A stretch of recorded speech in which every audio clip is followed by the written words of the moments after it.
Good evening and welcome to the Kenya Methodist University here in Nairobi County. Now, this is the first private institution to offer medicine here, not only in Nairobi, but in various parts of the country. Plays host to the second edition of our transgenerational conversation that seeks to build a bridge between the old and the young. Since this morning, our audience have been streaming in and are currently seated. They will have the opportunity to engage our panel of experts who are drawn from various fields. Note, this particular program is exclusively live on the KBC Channel 1, courtesy of the National Cohesion and Integration Commission, NCIC, in partnership with the Korean International Cooperation Agency, KOICA, and the United Nations Development Program, as well as the Interreligious Council of Kenya, among other key stakeholders who are currently present in this particular hall. Remember, if you're just joining us, thank you for making time for us this evening. Talk to us on our social media platforms at KBC Channel 1 using the hashtag Manikwa Ground, and surely we'll sample some of your views as the session continues. Good evening once more. I am your moderator. My name is Abdiaziz Hashim. However, I am not alone. Naam, shukran sana mwenzangu Abdiaziz Hashim kutoka katika upande wa pili wa studio. Na bila shaka mtazamaji, hujambo, shukran sana kwa kujiunga nasi. Na kama alivyosema mwenzangu Hashim ni kwamba leo hii tuko hapa katika chuo cha Kenya Methodist hapa jijini Nairobi, awamu ya pili ya mjadala ama mazungumzo ya vizazi. Na basi upande huu wa pili mie nitakuwa nazungumza nao wananchi ambao wamemiminika hapa kutoka mwendo wa asubuhi, na bila shaka watakuwa wanapata ile fursa ya kuuliza maswali, manake kile ambacho tunafahamu ni kwamba mazungumzo ama mjadala wowote si kamilifu bila sauti ya mwananchi.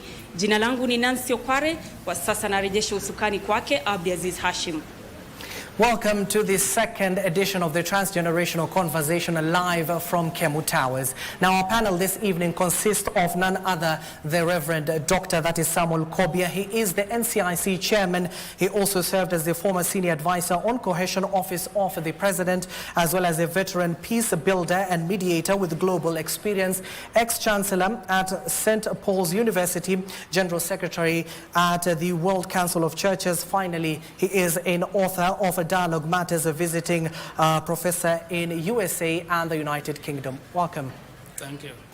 Okay, next to the chairman, we do have Gen Zs on this particular platform. Let's start with Purity Mutua. She is the vice president of the University of Nairobi Students Association.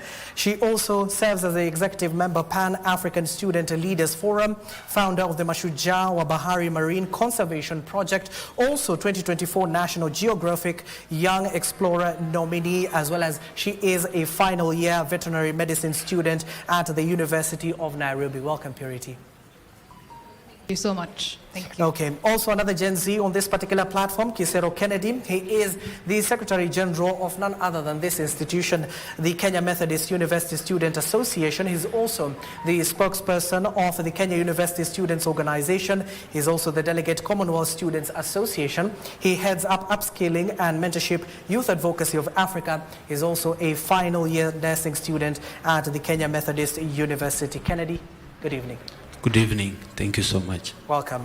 And then finally, we do have the Vice Chancellor, that is Professor John Atayam. He is the Chief Executive also. He doubles up as the Chief Executive Officer of this particular institution with a responsibility for academics, administrative and leadership development at KEMO. VC, good evening.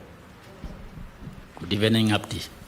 Welcome. Of course, I told you earlier on, we do have key stakeholders and we'll be mentioning them in just a few as and when I hand it over to my colleagues. But let's kickstart this particular conversation. I want to start with the NCIC chairman. Chairman, this is the second edition of this transgenerational conversation. Many people have been asking both on and offline, why are we having this particular conversation? Is the country on the edge? Well, thank you very much once again for having us here.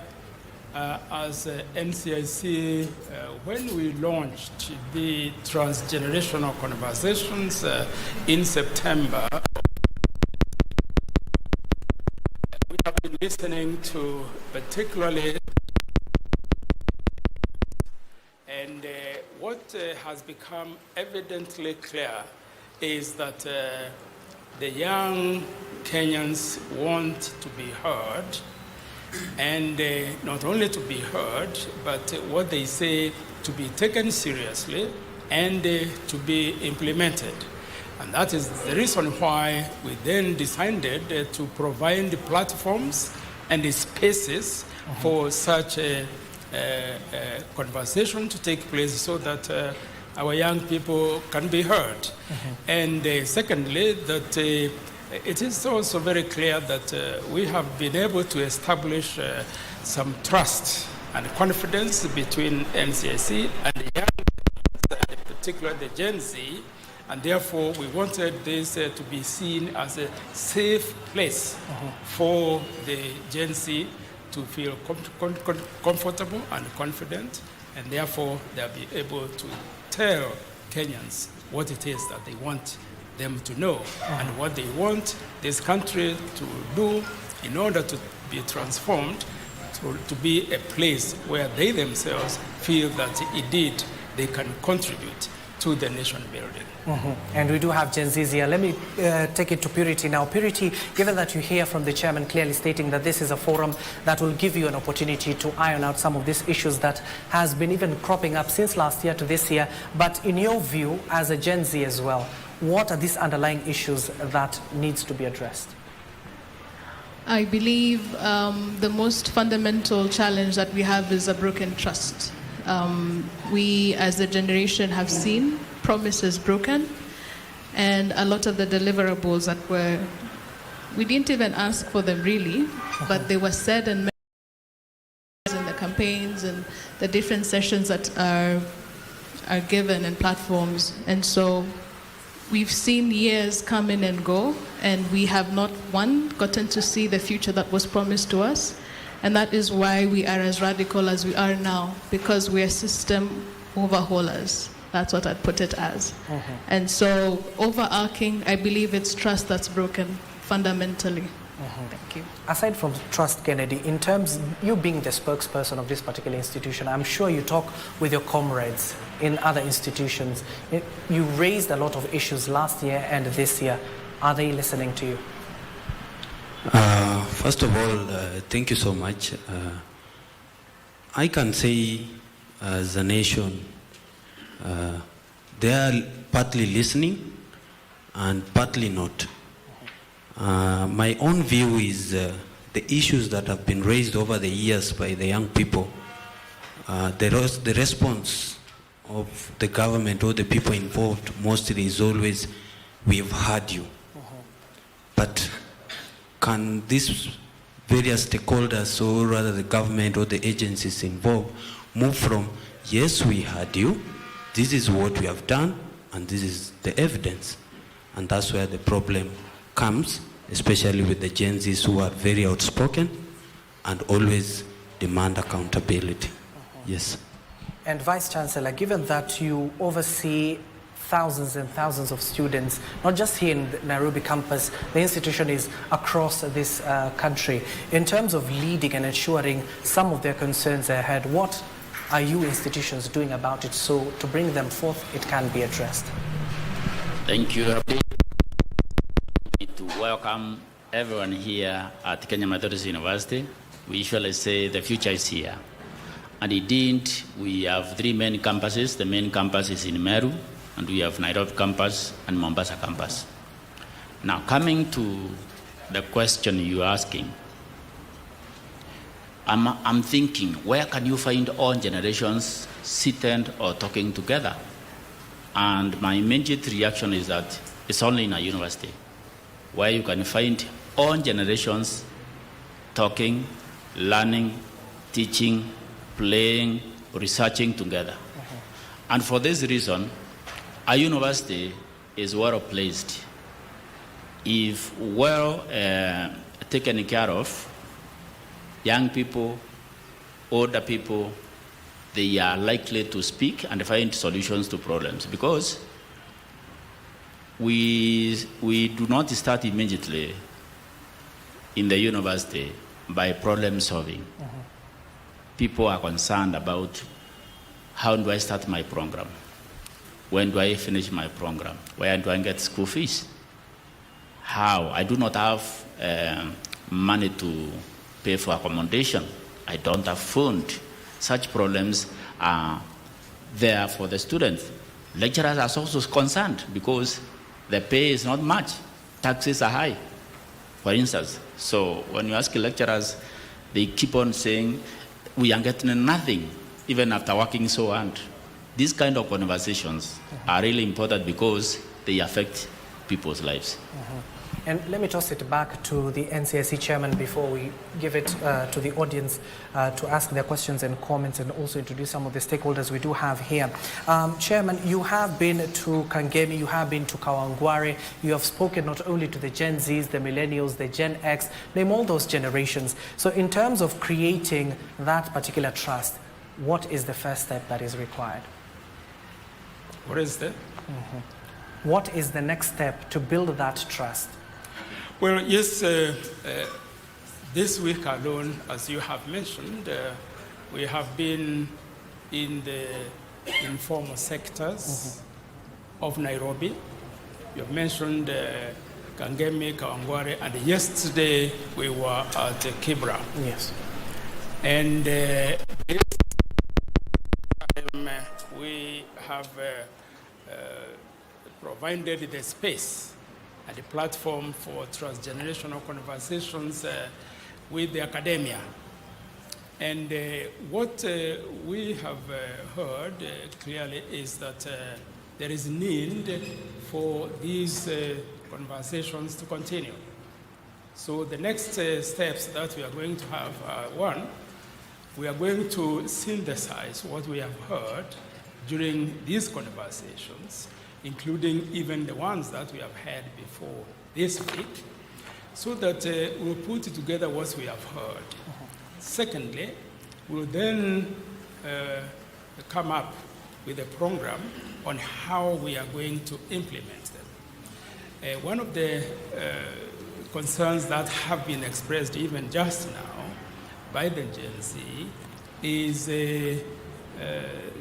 that promises are made, but they are not fulfilled.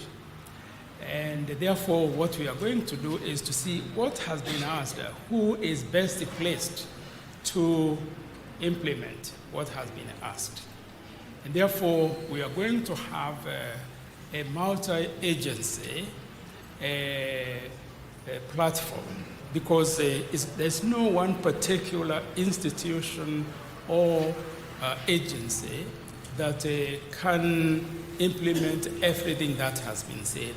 There are many stakeholders, and therefore we will want to engage them and tell them this is what we have heard, and we want them to now explain how they are going to be implementing them. As NCIC, we want to be the custodian of what we have heard.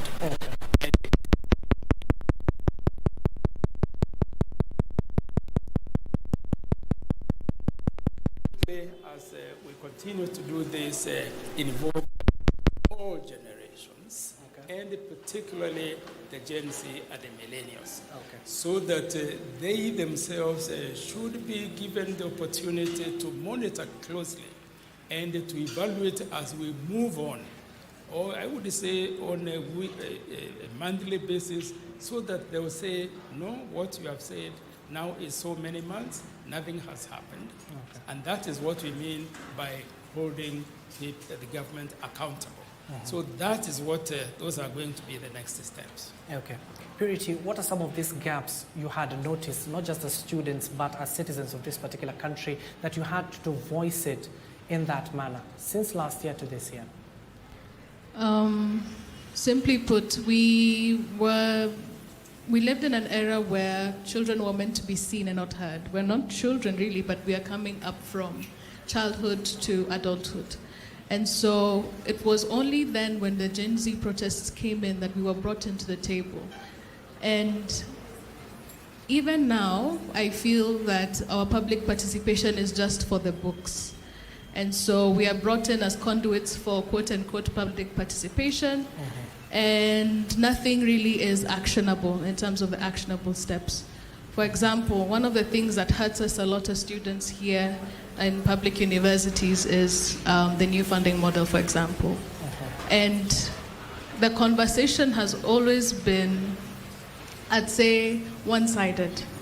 And one of the things we want to do also is to get real data and real stories of the people living through the funding model, if it really does work or not. And so the gap is, we're brought to the table, but we are really not part of the conversation. We're on the menu. Now, if you get what I mean. Yes. Okay. Kennedy, in terms of your student leaders at the end of the day, that deserves a clap. The student leaders deserve to appear before, not only before your VC, the leadership of other institutions, even to the Ministry of Education. In terms of taking these issues, which offices have you taken them to and they have not addressed them? Thank you so much. Most of these issues you find as young generations, we normally raise them in the social media. But aside from our social media platforms, we have had several engagement, including the presidential town halls on the new funding model, like my colleague has said, which is the highest office of decision making in our public. So, and another agencies like the NCIC, which is doing really a good job in collecting this important information to try and bridge the gap that we are facing. So there are a number, like the Ministry of Education. We normally voice our concerns through them every now and then, especially on matters. As students, you find us, we normally air matters, help. They wait for us to go to the street to demonstrate, which should not be the case. But now the problem comes with just what I said. When we voice our concerns, we are told, we have heard you. Now, our generation that we are having right now, we are a generation that we don't want only to be told we have heard you. We want to be told, and we want also to see you have heard us. Yes, what have you done? Can we see the visible action? And that's why we ask the famous question that Nganga Muigai normally asked. I'll say it in Swahili. Chenye mlisema ndio mnafanya, na chenye mnafanya ndio mlisema. Thank you. Thank you so much. And Vice Chancellor, in terms of ensuring that their pleas are heard as institutions, you remember you're the second guardians aside from their parents back at home. You interact with this particular generation. So in terms of bridging the gap between the old and the young, institutions such as yours, what are you doing about it? Thank you. When university students arrive during admission, they are arriving from high school. And their hopes, their expectations are very high. They have never tasted real freedom, and now they are tasting real freedom in a campus life. And so when they come, they have very high expectations of what life can be. They want to be taken seriously. They want their academic programs to be taken seriously. They have come thirsting for knowledge. So one of the things that universities do is we orient them to the academic life of the university. We talk to them. We even help them to settle in a university. It is not that easy because they have been living with their parents. Now they will be living on their own. You know, they have been wearing uniform. Now they wear whatever they want to wear. They eat whatever they want to eat. Every time they have been used to don't do this, don't do that, don't do that. Now at the campus, no one is telling them don't. Everybody is saying do. For that reason, the campus is the best place where discussion, talk can start. And it is in that talk that we can understand each other. The younger generation are not just angry. They are questioning. They are asking, why are you a university? Why are you giving me this program? At the end of my program, what can it give to me? And those questions are not superficial questions. That's why we must revise our curricula as universities to fit in what is necessary and what is required. Okay. And of course, given that we have heard from our panel at least 2 rounds, let me toss it off now to our very own Nancy Okware. And of course, some of the stakeholders who are currently on that particular side with our very own audiences drawn from various institutions, not only KEMU, but here in the capital, the residents are here as well, is the Committee on Administrative Justice, CAJ. Others are the National Youth Council, NYC, the Refugee Consortium of Kenya, the County Commissioner's Office. We do have the DCC of Starehe here, the Media Council of Kenya also, as well as Ms. Lily Luaga, the advisor to the CS National Treasury and Economic Planning, as well as Mr. Alan Chacha from the USPAK. Nancy, over to you. Naam, shukran sana Abdi Aziz Hashim, na bila shaka kama nilivyokuwa nimekueleza mtazamaji ni ya kwamba pia tutakuwa tunawapa wananchi fursa ya kuuliza maswali, na kuna swali moja upande huu sijui ikiwa tutaweza kulipata, angalau tujue ni swali lipi. Utasimama tu, utakuja upande huu tafadhali, kisha utasimama, kisha utueleze jina lako na swali lako ni lipi kwa lugha ambayo ungependa kuzungumza. Shikilia kipaza sauti. Comrades power. Comrades wisdom. Comrades achu. The magic of human achievement gives an irrefutable proof that as soon as the nationalism of a country is awakened among the youth, then that and only that becomes the vanguard against impunity. My name is Ongoya Fidel Castro Hill. I'm the Comrades President at Safina Party, and I'm also a law student at the University of Nairobi. My question is to the NCIC chair and to the older generations, which seems to know everything about too little. Now my question is, we have branded this event as peace. Peace is very good, but peace in what context? In what context?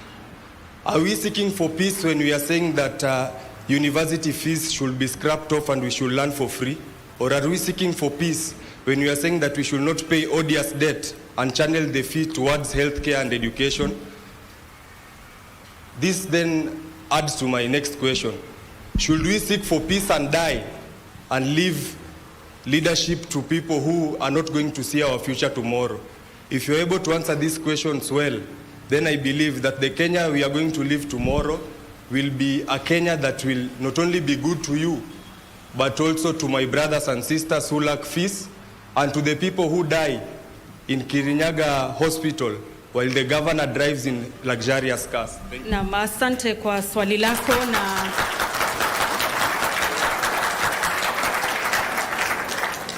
na asante sana kwa hilo swali, na tunapozidi tu kuzungumza na wengine pengine nirejeshe usukani upande wa Abdi Aziz Hashim ili angalau tupate hilo jibu, kisha tuendelee kupata maswali zaidi.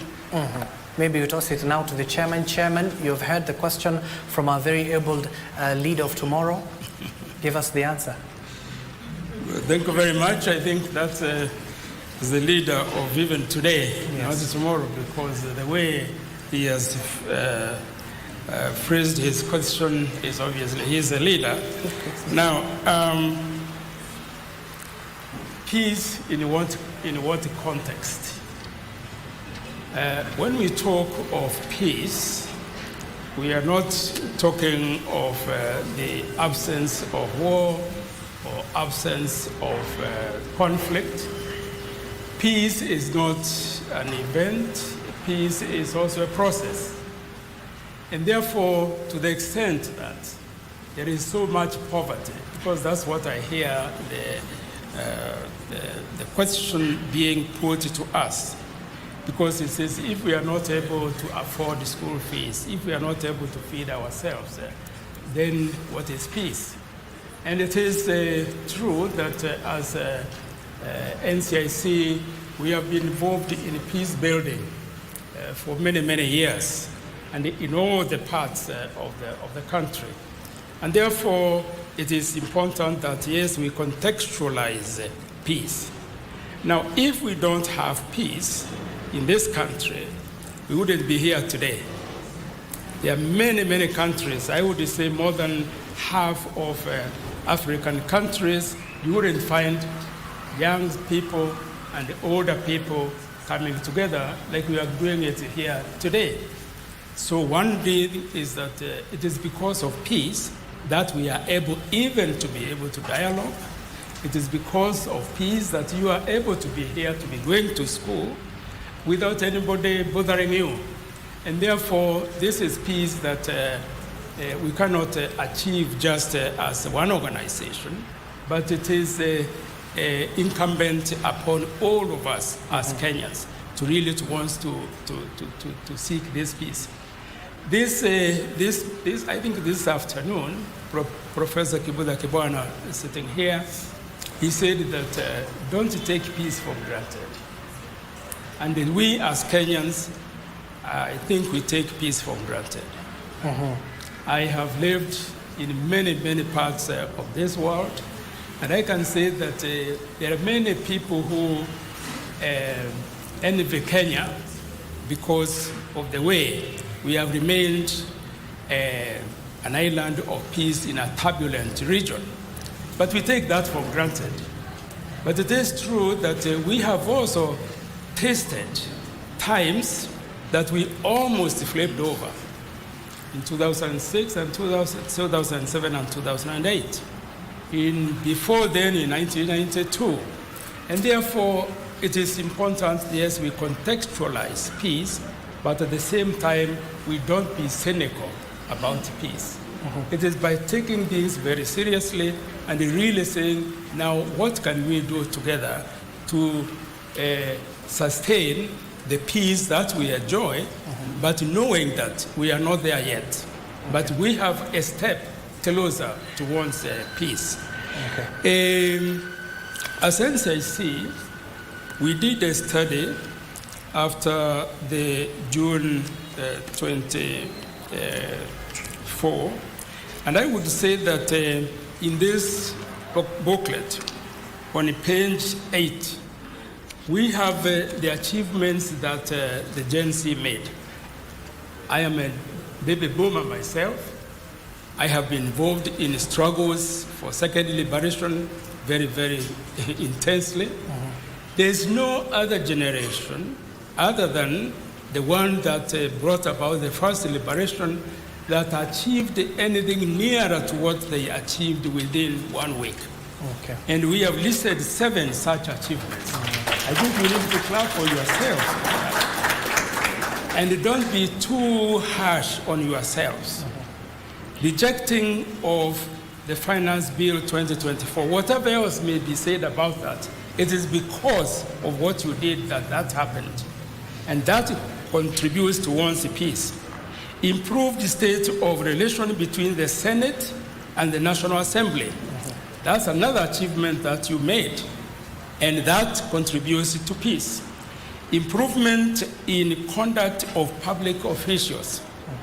When shortly after the demonstrations, the kind of public behavior that you used to see among senior people and all that, it almost ended immediately.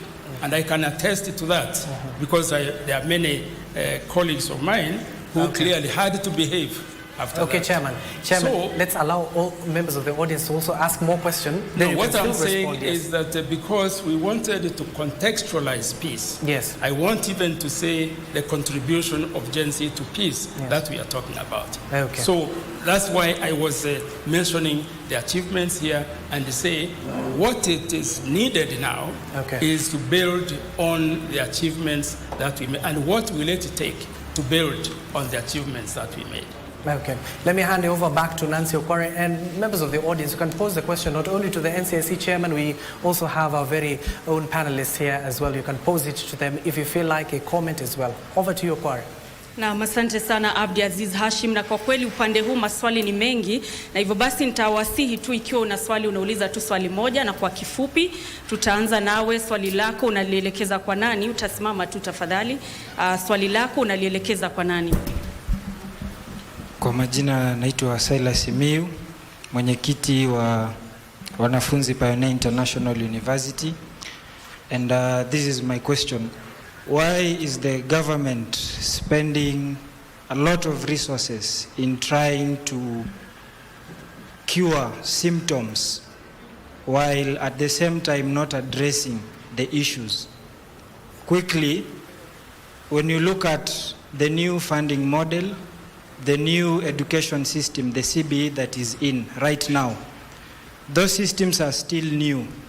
However, the effects to students, yesterday we were at a burial somewhere in Beere, in Tharaka, in Embu, and when you look at the schools that were there, the environment, they can't access some of these requirements that these new systems demand.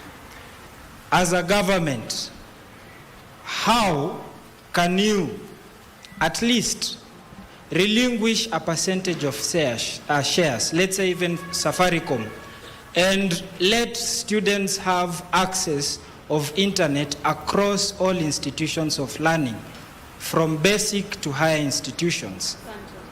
That is one. Lastly, the government should also prioritize on releasing funds, especially to private university students, because as of 2022 to date, you placed a lot of students in private universities and you've never reimbursed them. And those institutions are also struggling. We are also your students. Thank you. Asante. Na maswali mengi sana, lakini tafadhali muda mfupi.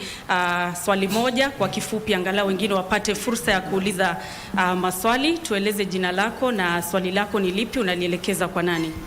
Thank you very much. My name is Kariuki Nganga, and my question is directed to the chairman of NCIC.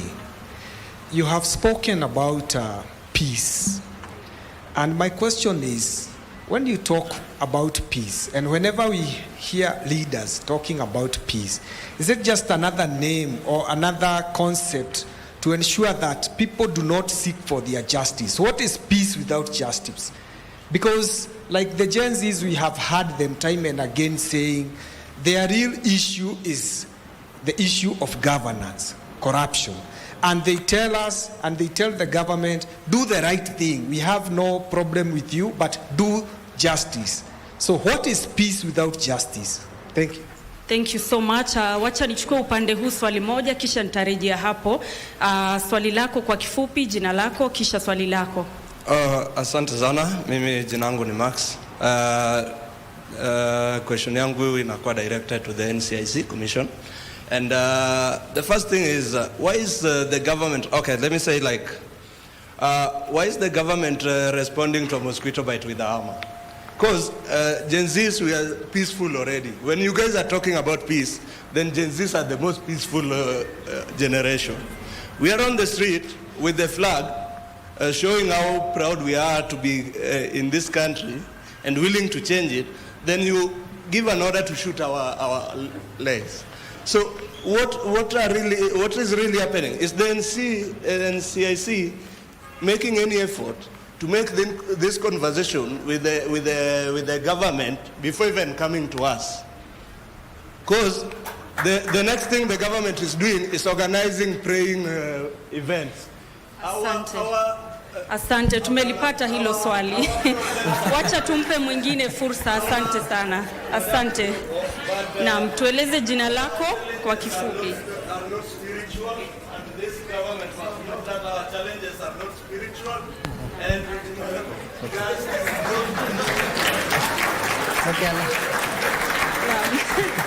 Kwa kifupi sana, ndio tumelipata swali. Asante sana. Tueleze jina lako, swali lako kwa kifupi, kisha nitarejesha usukani pale angalau tupate yale majibu, alafu tutaendelea na maswali. Comrades power. Comrades viva. I go by the name Isaac Uwor. I am a fresh graduate from the University of Nairobi. I'm very unemployed because of the broken system. So my issue today, I have a concern, but a concern goes to the members of parliament of this country. According to the study that was done by IMF, that Kenya, we are number 4 in terms of wage bill that we are paying to the members of parliament and politicians. And this is just, the GDP of our country is 76 times the wage bill that we are paying politicians. So my worry is this.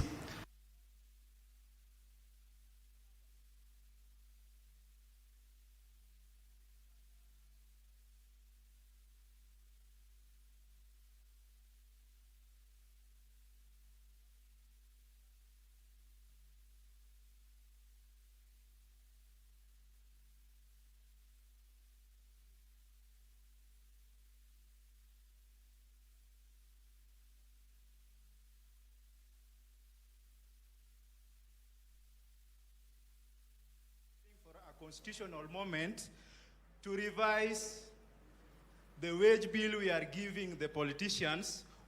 A politician is earning 1 million, an MP is earning 1 million. In his constituency, there's someone who is studying under the shade, yet is exposing how he has a belt that owning the belt that worth 1 million, but your kid somewhere is learning under a tree. So we need a constitutional moment to revise the wage bill that we are giving to the politicians. Okay, thank you so much. And let me start posing those questions. We'll come to questions, but let me start with the VC here. Fundamentally, we do have a lot of comrades, not only from KEMO, but other institutions here. You've heard from one of our audiences, they are talking about the university funding model and the CBE program. As tutors and lecturers, these concerns are being raised by students. Are you listening to those concerns? And what do you think about this particular model and program itself? Well, thank you very much. These are very pertinent issues that many vice chancellors and the managers of the university are concerned with, because when we change school fees or university fees, it is not that we want learners not to learn. It is because we must live within the means. But those means, if they are not funded, it becomes difficult for us to run programs, to pay lecturers, even to take care of basic in the university. For this reason, the funding model is not really the main casualty here. The issue is, if the parents or the government promises to pay and they don't pay, that is where the problem is. If at least they pay what they promised to pay, then most of the problems would be resolved, because they would start somewhere. So the funding model may have some weaknesses, but it is not completely unusable. What is not good is promises that are not kept. And let me go to Kennedy now. Your comrades also raised an issue when it comes to the constitutional moment. Do you feel the same as one of their leaders, that in this particular country we're in a constitutional moment, and should we bring it forth? Thank you so much. I'm happy because such questions is why we are here this evening. Kenya is in a parliamentary system form of management, meaning that our members of parliament are the most powerful probably in the country. And my brother, I want to give you a simple solution. This is some of the most important things us as the young people go across in public forums to preach. From now up to 2027, we are having our 4 constitution. One of them, my brother, I want to encourage you, have an ID card by 2027. Number 2, have a voter's card. That is constitution number 2. Constitution number 3, have a good mind, a sound mind by 2027. The 4th part of that constitution is, if you feel your mind is not sound by 2027, please don't get out of your house.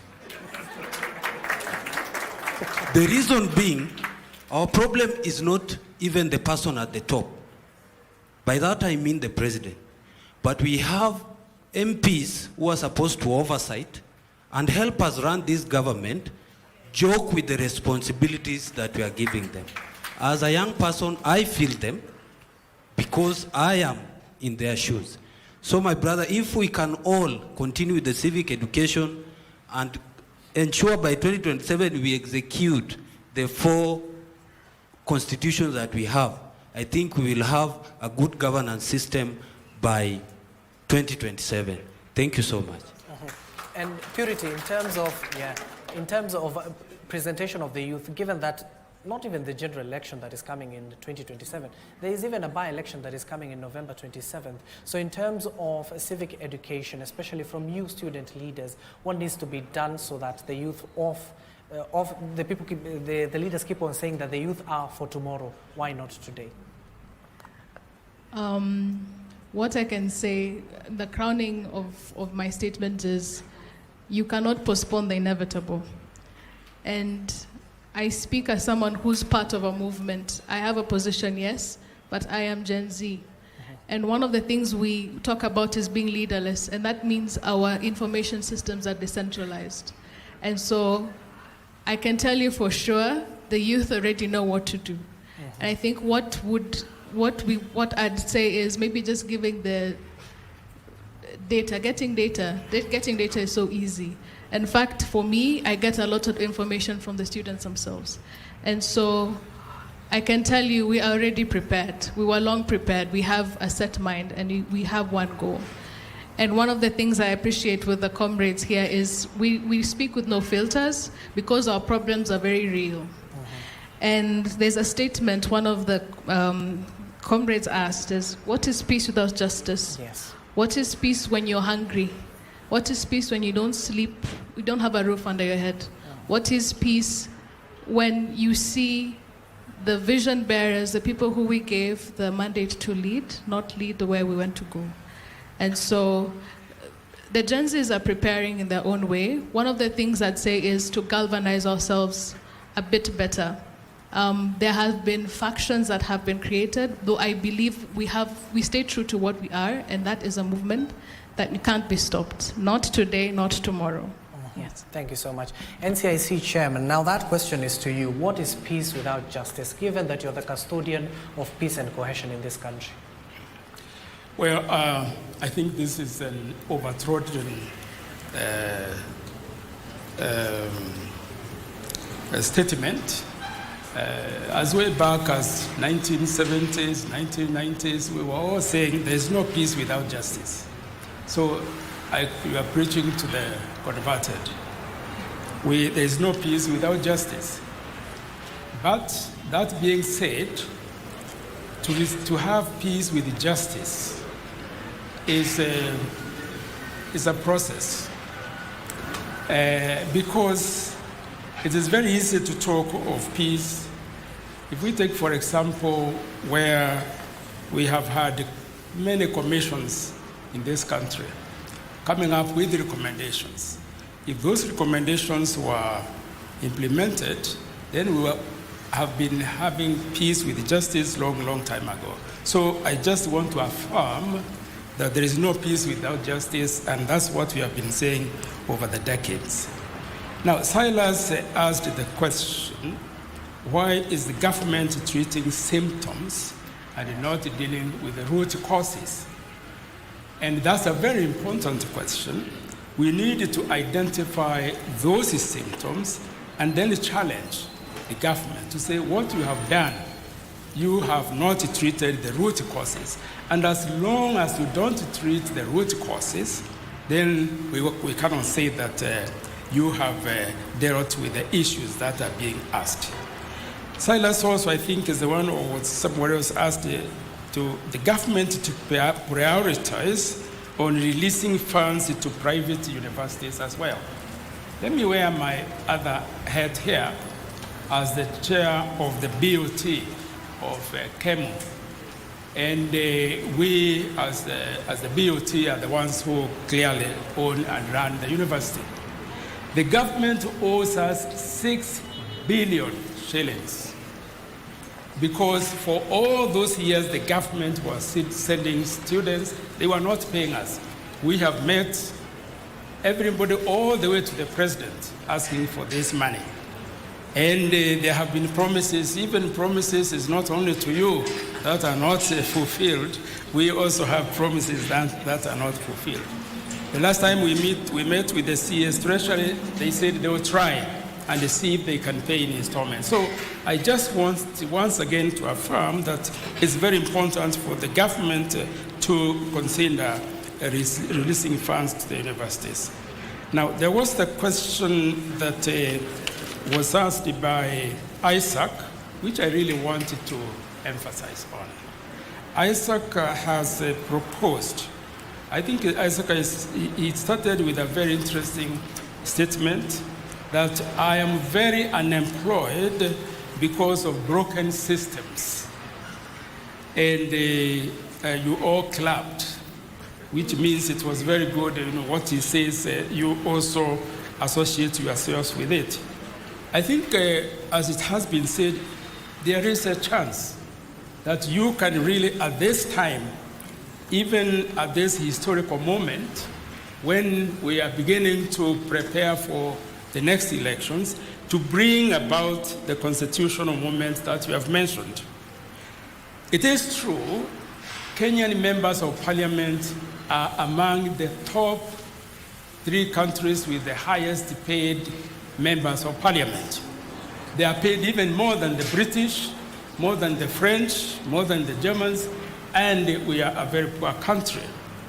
Is this how we want our country to run? Are these the kind of systems we want? If you really want, even coming out of these conversations, say that you want to come with a clear declaration that we must revise how our MPs are paid. We cannot just continue like this and expect that there will be change, because, and on the constitutional moment, many things that we want to be changed, we are asking Parliament, whose members of Parliament want to retain their own opulence and happiness, and therefore they will not do what we are telling them to do. You can even sponsor bills yourselves as students. You can use institutions, even like ourselves, to sponsor bills to Parliament if you want to have a constitutional moment. Identify those areas that we want to change before 2027.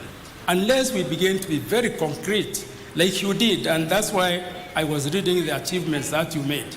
You have to be very concrete, and if you do that, certainly something will happen. Mm-hmm. And indeed, before we even take that short commercial break, we only have 4 minutes and then we'll come back. Let me toss it to the Vice Chancellor, given that the Chairman has raised a very pertinent question that emanated from our audience members when it comes to unemployment. Given that the custodians of not only these students, but the education system in this country are key stakeholders to ensuring this generation is able to get jobs out there, where is the disconnect? Because every year we see graduates coming out of the universities, but in terms of what they had learned in the institutions does not concur with the realities on the ground. Now, some of the programs that we enroll students in require very much access to the industry. And our programs need to be linked to the workers, to the working class, to factories, to manufacturing. This is the only way when students are doing their internship or when they are doing their practicums, they are able to understand the actual working of the people or the working class. That way, they can easily be absorbed by those companies where they went for internship. Now, this disconnect is being bridged right now as we talk. There is something known as innovation. Innovation is addressing old problems using new methods and using new tools. The Gen Z themselves are very innovative. What we are doing now as universities is to give them a chance to generate for themselves even the kind of programs they want to be involved in as part of curriculum review. It is important to know that the skills are needed by the industry. It's not just knowledge. Skills are required. And sometimes what has been happening is that these skills has been lacking. And when the graduate goes out there, the employer does not know what to do with that graduate. Now, we must bridge that gap between the employer and the education system. Okay, thank you so much, Vice Chancellor. And on that note, we need to take a short commercial break. I would like to request our audience to kindly remain seated. We're only taking a 40-second short commercial break. When we come back, we'll continue with more questions from your end, of course, posed to members of the panel here. And of course, we'll talk also about corruption that has been raised. Where are the missing gaps when it comes to the country's governance structure? Also, you watching us currently, talk to us on our social media platforms at KBC Channel 1 using the hashtag Amanikwa Ground. Don't go too far.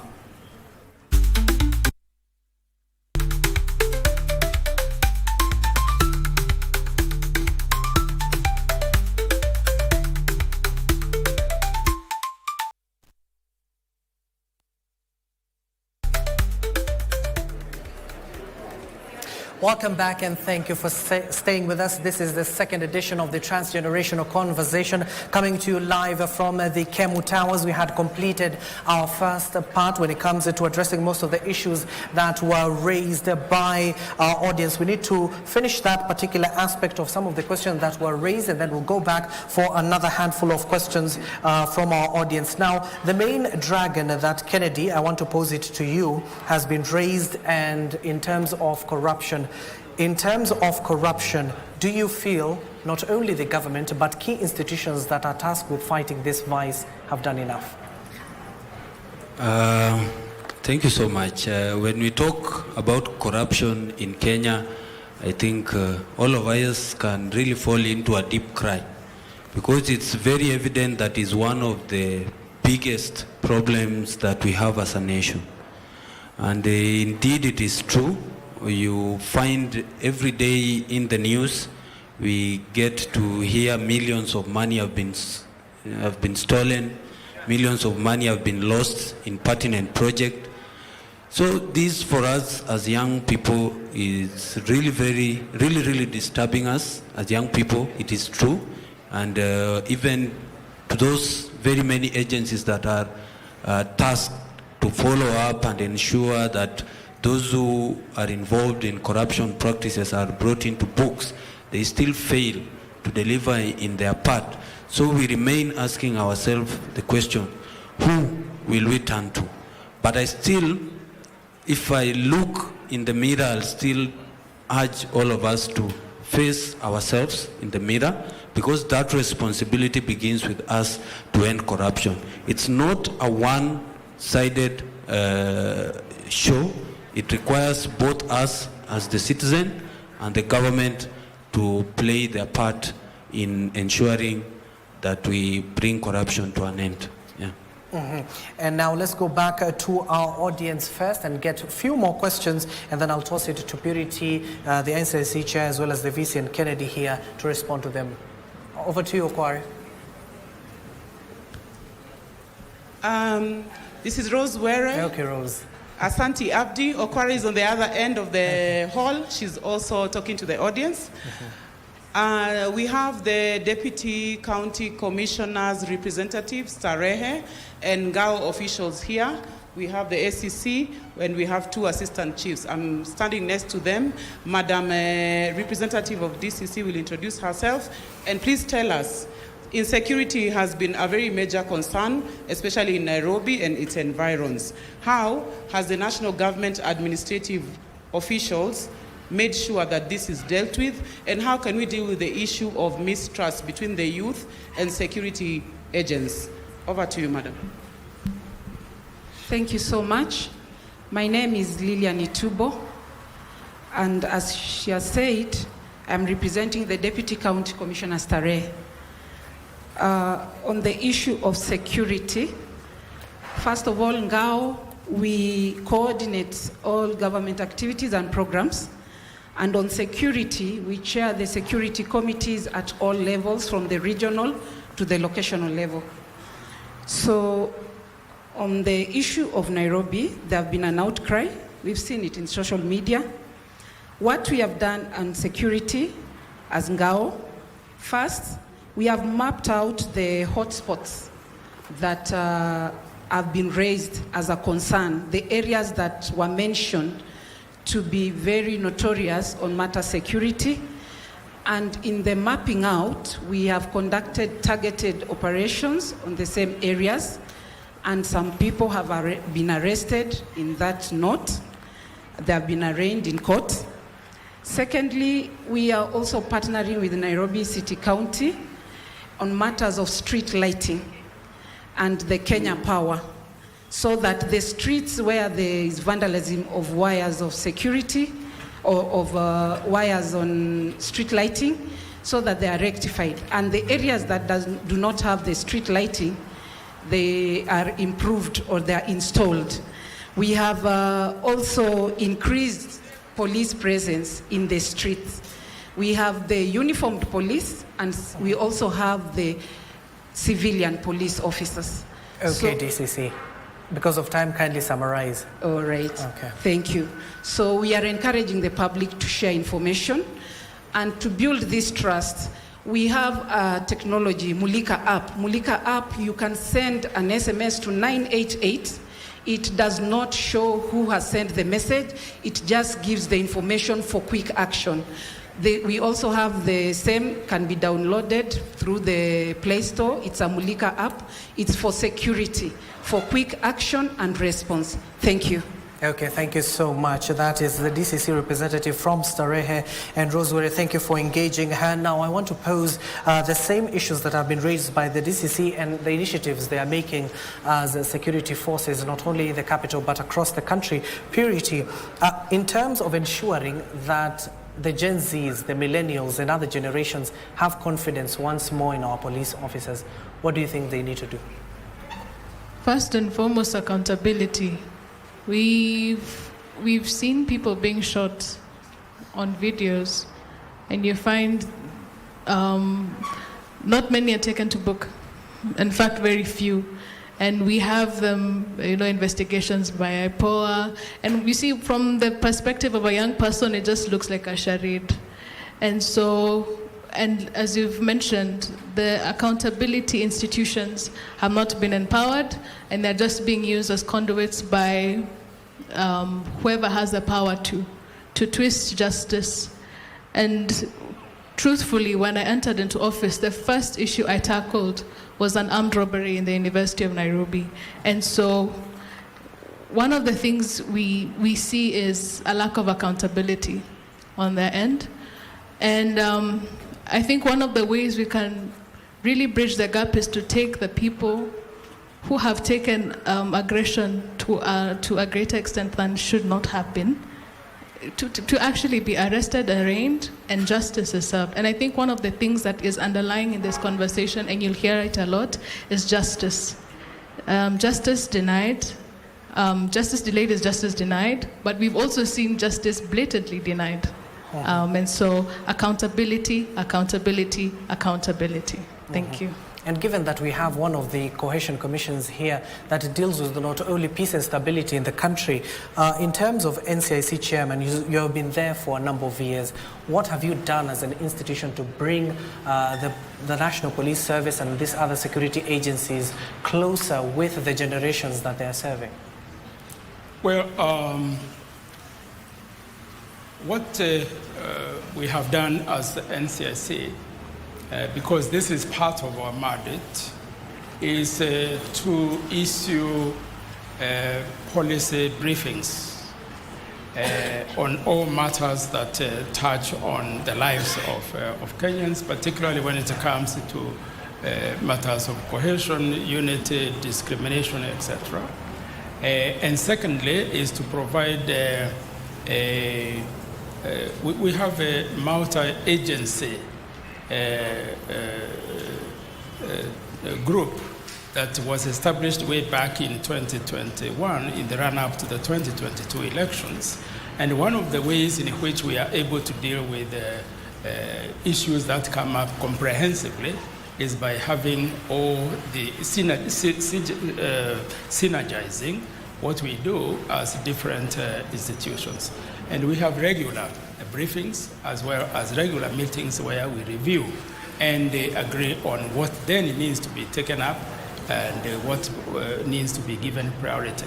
So we are working with all other agencies of government in addressing these issues, including this one of accountability. As you see, the subtitle of Transgenerational Conversations is on good governance and accountability in Kenya. And we came up with an accountability charter in the run-up to the 2022 elections, which we are reviewing now, and on political decency and accountability for political parties as well as for government officials. Finally, is we do regularly audit.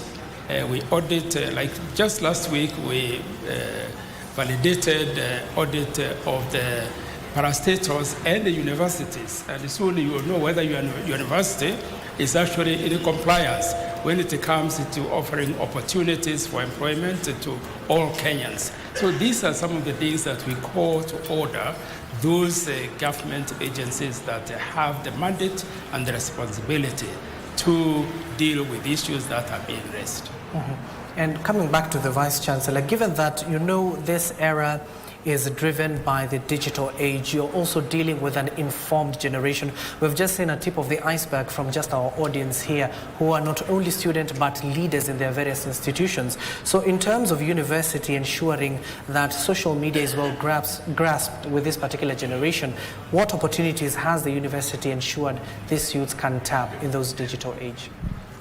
Thank you, but before I go there, allow me to say something about security. Okay. Because most of the universities where students live outside the university compound, there is serious insecurity for students. Female students get assaulted, but the border people also are not very careful, and they know these are their clients. Let me say that just because one Kenyan has been given a gun and the other one has not been given a gun, one has no right of life over the other. So, if there's no, the problem in Kenya is we don't respect the law.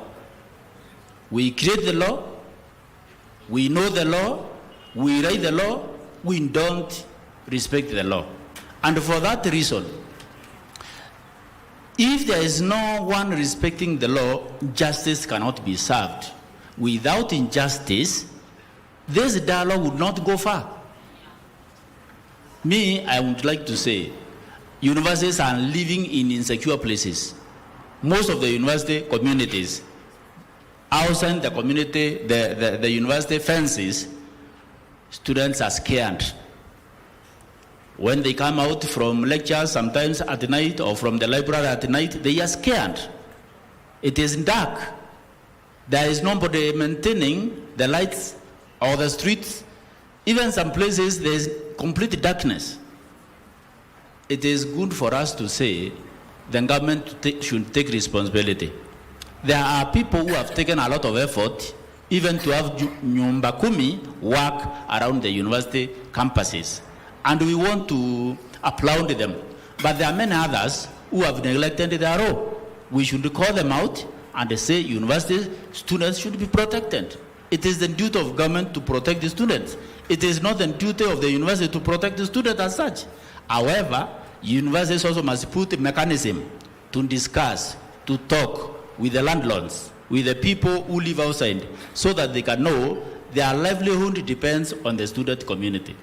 Having said that, may I come to your question about social media and how we can harness it to assist students. One thing that we are in a digital age. This is a thing we cannot run away from. It is not a Kenyan thing. It is a global thing. Each one of us has a phone. Everybody who has a phone means they have the world at their own hand. You cannot stop people using the phone.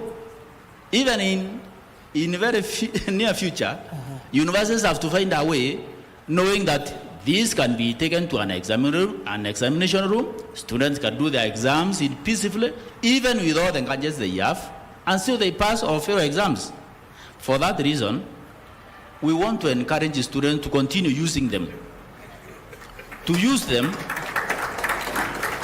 so that they can develop apps, so that they can use those apps to do marketing, to train others, to make money for themselves. There are some students who work in America while we are asleep. And I want to encourage them to continue. It is only through this social media and through other media that the students innovate and find work elsewhere. I think it's a good thing. For Kenya Methodist University, we have made every effort to ensure that modern, up-to-date courses are in place where students can learn and can enroll. We have also partnered with other agencies and people of the world who know how to direct us or even how to implement such programs like AI. Yes. Because AI is important.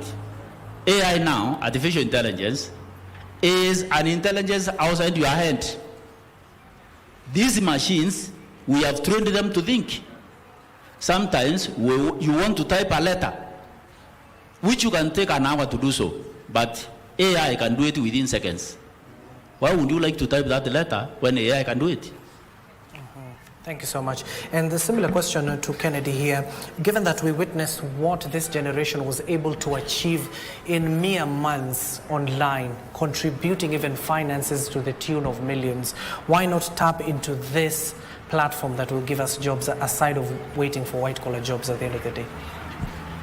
Thank you so much. For us as a young generation, the online or the social media space or the tech space is very important for us, because it makes first our world be very borderless, and we can access anything we want across the borders.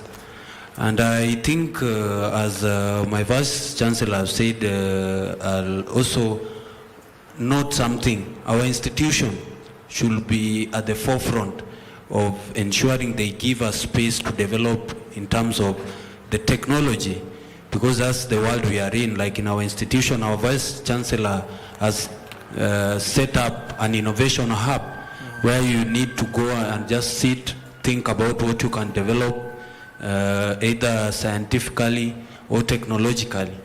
And as well as the government should invest more in technology, especially in institutions. And that doesn't mean that only the institutions in the town or in the capital setup. I'm very sure if we take statistics of institutions in the rural areas, you'll find that they are lagging behind, yet we want them to be in the same level as those probably in the urban setup. So I think the government has to invest more in technology for us young people, create those, not necessarily in schools alone, create these hubs like the one our Vice Chancellor has created in our institution, in different places where even the youths who are outside school can access them, can innovate. And also, our government should ensure that even those who work online don't get over taxation for something that they are doing in terms of creativity and earning. We are not saying they should not get something out of that, but overtaxing also discourages people to explore more on the technology space. Thank you. Given that we're entering our final leg of this conversation, Purity, moving forward, what would you like to see not only from institutions such as the NCIC, other government institutions, and even your leaders? What would you like to see from them going forward? The primary thing, and I see it also in my institution, is if something doesn't work, fix it. If it doesn't, you can't fix it, then, we can build one up from the ground. We have systemic failures in our country and in our institutions. And I believe the most important thing is institutional reforms. It could go, pivoting all the way, legislative, executive. I'm fascinated and I'm happy that we're talking about the wage bill. One of the things that is crippling us as a country and as a society is systemic issues that are not resolved and that they pile over the years. 6 billion accumulating for university, that is just crippling the university, and it is the challenges that we're seeing in higher institutions, institutions of higher learning. We are stuck in a space where we can't move forward. We're in a rock and a hard place. And one of the things I believe is we need thought leaders, people who are future thinkers, futurists, thinking into the future, not for just themselves, but for the people that will inherit that future. And that is why as Gen Zs, we are very upset and we are ready to take full control of our futures. I want to weigh in on something, the question that you've asked Kennedy is, I also believe, as he's touched on it, they need to create an enabling environment for innovation and for entrepreneurship. 80%, correct me if I'm wrong, of our employment is informal. That means we're business people, we're entrepreneurs, we're industry leaders. Create an environment that works for us. we are having businesses and companies shutting down in our country. That means a cut in our job source, in our job pool. And at the end of the day, we have brilliant minds, children of the Kibaki system, ready to learn, to work. And so we need to think different, think new, because the future is ours. Thank you. And now let me toss it off to the NCIC chairman. Simple thing that even our audience members are raising. They have talked, they have said in terms of implementation to ensure this is not just a talking show. What is the way for the implementation of some of the issues, legitimate issues that have been raised by our panel experts as well as our audience?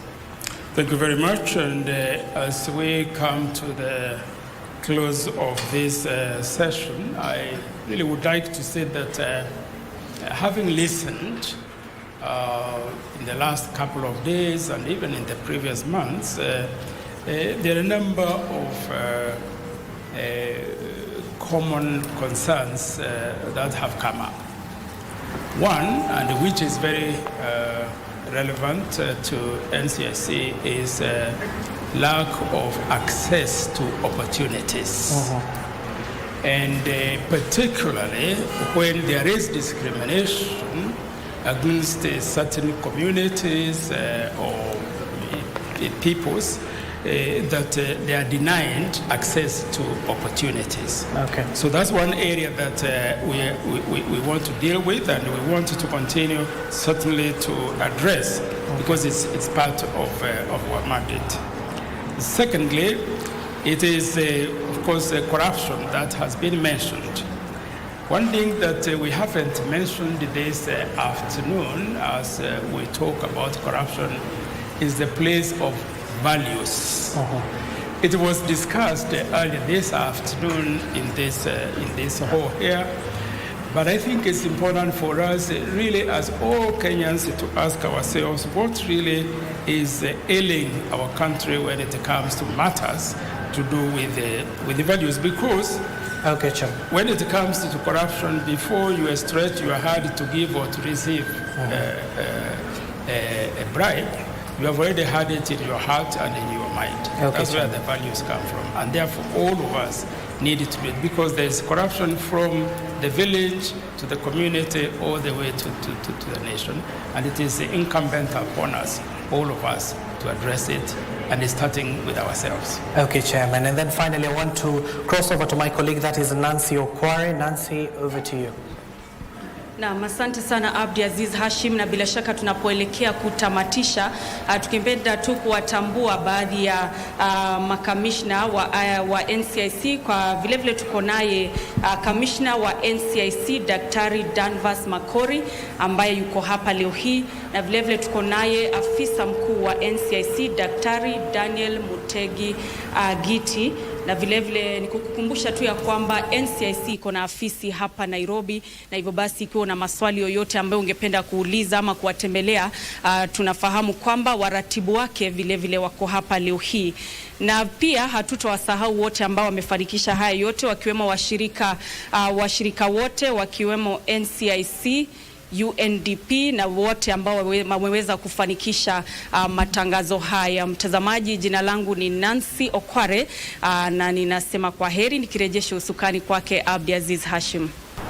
Thank you, my colleague Nancy Okware, also our very own Rose Were, for continuing to talk to our audience. I want to thank our members of the panel, starting with the NCIC chairman, Dr. Samuel Kobia, all the way to the Vice Chancellor of this institution, Professor John Ataya, and also Purity Mutua, the Vice President of the University of Nairobi Students, and then finally Kisero Kennedy, the Secretary General of the Kenya Methodist University Student Association. Thank you for making time for us this evening, and also to the comrades who have joined us at this evening from various institutions, KEMU, KU, St. Paul's, University of Nairobi, and other high-ranking institutions, as well as the members of this great capital of Nairobi County. Thank you for making time for us. Also, the key stakeholders who have been able to to join us for this particular conversation. And to you finally, our dear viewer who's watching us right now, thank you for making time for us. Always a pleasure having you. And do not forget, this conversation is going across the country. Who knows, your county could be next. My name is Abdiaziz Hashim. This program is brought to you courtesy of NCIC, UNDP, COICA, and the Interreligious Council. Good evening for now. Do not go too far. Prime Edition is up next.